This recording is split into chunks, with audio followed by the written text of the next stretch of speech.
नमस्कार, आप देख रहे हैं ब्रेकिंग बिहार। अभी हमारे साथ हैं बीजेपी एमएलसी प्रमोद चंद्रवंशी। कल जिस प्रकार से कांग्रेस मुख्यालय सदाकत आश्रम में श्री कृष्ण बाबू की जयंती मनी, उससे किसी प्रकार की कोई दिक्कत किसी को नहीं है, लेकिन जिस प्रकार से लालू प्रसाद यादव ने अपने बयान में स्वयं कहा कि रांची जेल से हमने सोनिया गांधी से बात की अखिलेश जी को एमपी बनाने के लिए, सवाल उठता है कि क्या जेल से बात करने की अनुमति कैदियों को है, चाहे साधारण कैदी हो या वीवीआईपी हो।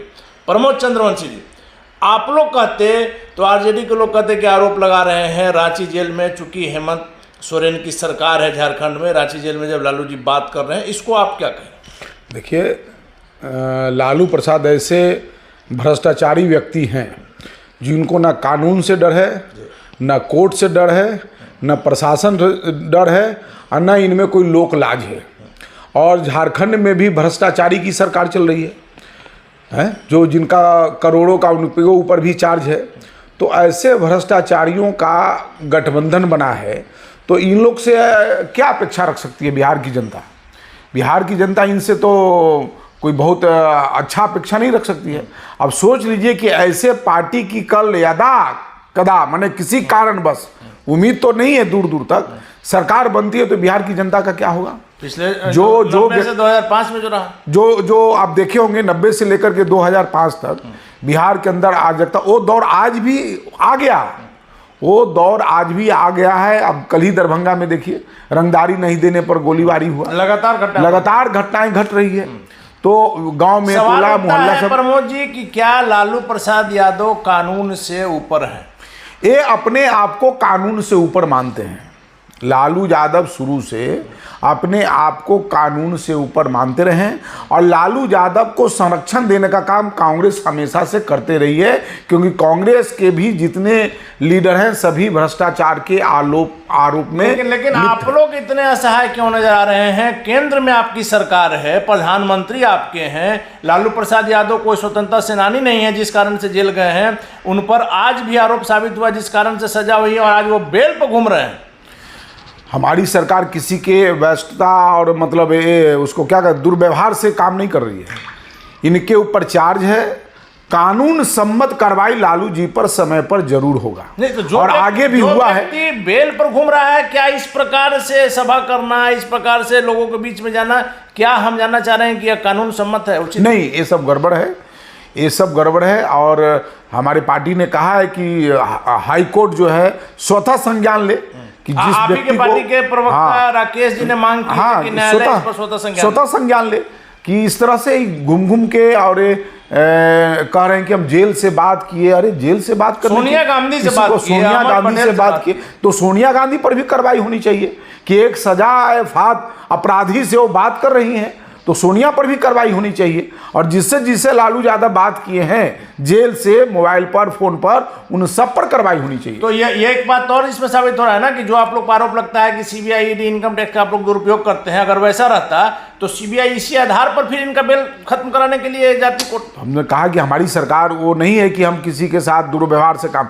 जिन पर जो आरोप है वो आरोप, अभी ये तो अभी कल की घटना है, हो सकता है कि कोई ना कोई हाई कोर्ट चल ही जाए, सामाजिक कार्यकर्ता कोई ना कोई चल ही जाएंगे। नहीं, इसके पहले आपने देखा था कि जेपी गंगापत पर लालू प्रसाद यादव अपना रथ लेकर के घूम रहे हैं।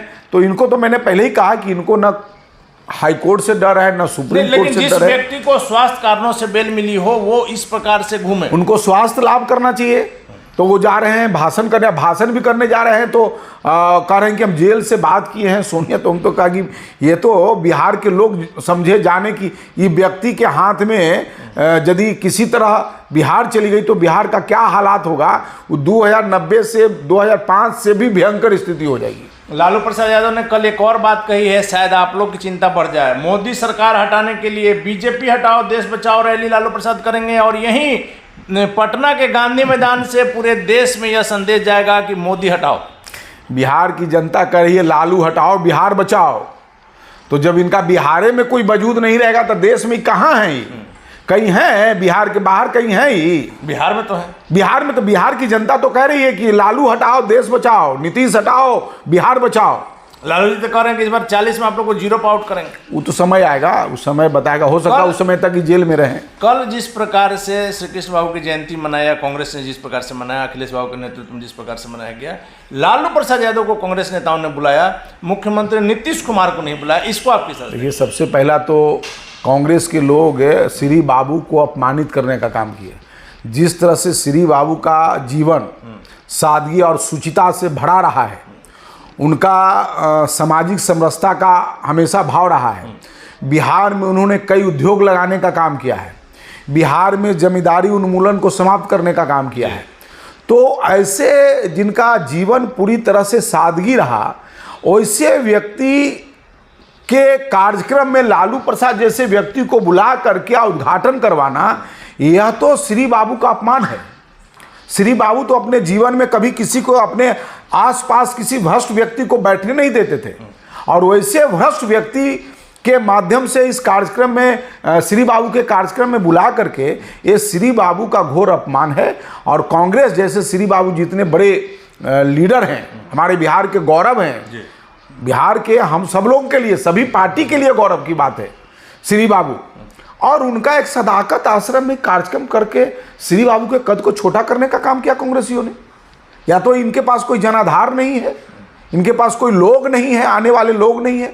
तो इस तरह से और कल तो बड़ा ही दुखद है कि लालू जैसे भ्रष्ट व्यक्ति से श्री बाबू का कार्यक्रम का उद्घाटन करना पूरे बिहार के लोग के लिए चिंता का विषय है। राज्यसभा में कांग्रेस के उप नेता प्रमोद तिवारी ने कहा है कि मोदी सरकार ईस्ट इंडिया कंपनी की तरह काम कर रही है।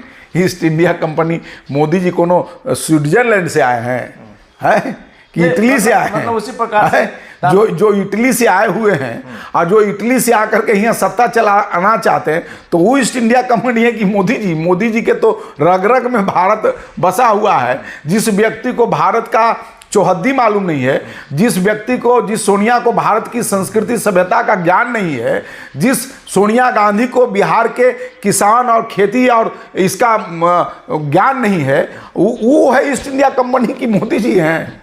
चलिए प्रमोद जी, आखिरी सवाल है। जिस जातीय सर्वे को आप लोग लगातार नकार रहे हैं, कल आर.के. सिन्हा ने भी, इसके पहले जीतन राम मांझी से लेकर के उपेंद्र कुशवाहा, तमाम नेताओं ने कहा कि हमारे घर पर कोई गणना करने के लिए नहीं आया था। वैसे में नीतीश कुमार के प्रति आभार जता रही है जदयू। 1 से 7 नवंबर तक नीतीश कुमार के प्रति आभार जताने के लिए कई कार्यक्रम किया जा रहा है। इसी को कहते हैं अपने हाथ से अपना पीठ थपथपाना।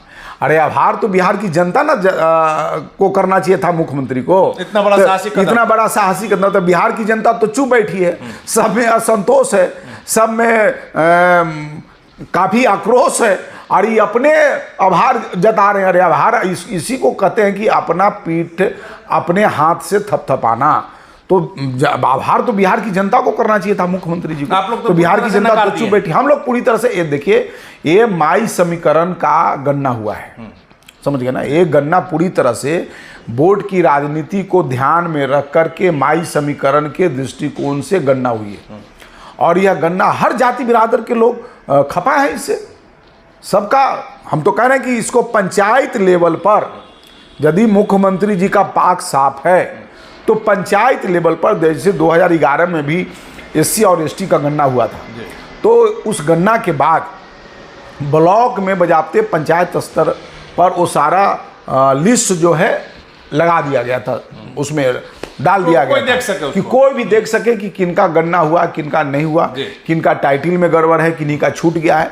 उसी तरह से नीतीश कुमार हर ब्लॉक में पंचायत स्तर पर ये जाति गणना का रिपोर्ट वहाँ लगा दे, जिनको शिकायत देखें, करें काम, काहे नहीं बोल रहे हैं। बेगूसराय की घटना के बाद आपके सांसद जो हैं गिरिराज सिंह मंत्री लगातार जो है लालू जी और नीतीश जी पर गर्म है। ये बिहार के अंदर पूरी तरह से सनातन संस्कृति को लालू यादव और नीतीश कुमार समाप्त करना चाहते हैं। जहां भी घटना हुई है, वो घटना में बतावे कि कोई हिंदू दोषी है उसमें। नहीं, सासाराम में तो आपके कोई नहीं, ये फंसाया गया है उनको। जो 4 बार के विधायक हैं वो दंगा करने जाएंगे। बुजुर्ग आदमी जो एक उनसे चींटी नहीं मर सकती, वो दंगा करने जाएंगे। ये तो बजाते पटना से DM को कह करके और उनको फंसाया गया ताकि यह बदनाम हो। कहीं भी बताइए, अब ये क्या है, DJ नहीं बजेगा, अभी वो सिग्रीवाल जी पर भी केस हुआ, डीजे नहीं बजेगा, ट्रैक्टर से मूर्ति नहीं ले जाएगा, कैसे ले जाएगा? आप ट्रैक्टर को जब्त कर लेते हैं, डीजे को जब्त कर लेते हैं, किस आधार पर? सिर्फ हिंदुओं के साथ जाती हो? ये पूरी तरह से माई समीकरण पर जातीय गणना हुआ है और माई समीकरण के आधार पर बिहार में सत्ता चलाना चाहते हैं, जिसका बिहार की जनता घोर विरोध करेगी। इसका हम ईंट से ईंट जवाब देंगे। धन्यवाद सर। तो ये थे हमारे साथ बीजेपी एमएलसी प्रमोद चंद्रवंशी जी। बिहार की जनता इसका जवाब देगी। सबसे महत्वपूर्ण बात है कि कल जिस प्रकार से श्री कृष्ण बाबू की जयंती मनाई गई, उसे इन्होंने अपमान करार दिया है कि कांग्रेस ने श्री बाबू का अपमान किया है। एक वैसे व्यक्ति से उद्घाटन करवाया है जिस पर आपराधिक मामले हैं, घोटाले का आरोप है। न सिर्फ आरोप है बल्कि वह साबित भी हो गया है। और सबसे महत्वपूर्ण बात है कि लालू प्रसाद यादव अपने आप को कानून से ऊपर समझते हैं। इसे लेकर के आगे बिहार की राजनीति में क्या होगा देखना काफी महत्वपूर्ण होगा। फिलहाल अपन रहे ब्रेकिंग न्यूज़।